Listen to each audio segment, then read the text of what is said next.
Hey everyone!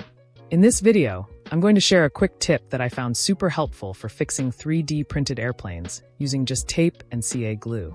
You can use this trick to repair minor damage, like when there's a clean break between two parts.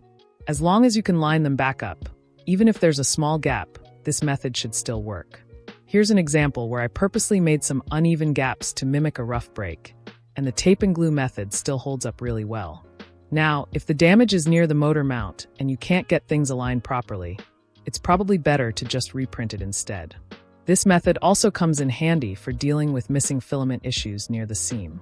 If you don't want to reprint the whole thing over a small defect, this can reinforce those weaker areas. That said, it's still a good idea to tune your printer settings. I fixed a similar issue by calibrating the pressure advance. For slicer settings, I recommend checking out Troy McMillan's video. Link is in the description. Here's how to do it. Tear off a piece of tape and apply some CA glue to it. When you stick the tape onto the airplane, gently spread the glue across the surface. Usually, the glue spreads out nicely as you press the tape down. If there's any excess, just wipe it off with a tissue.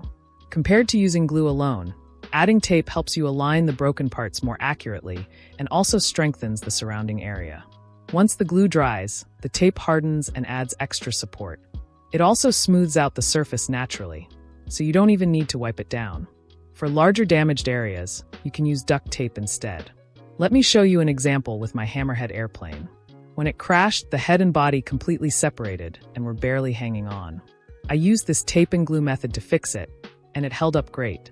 One thing to watch out for: if you're putting tape near the control linkages, make sure it doesn't block any moving parts like the ailerons or elevator. That's it for this video. Hope you found it helpful. If you did, give it a like and subscribe for more tips like this. Thanks for watching.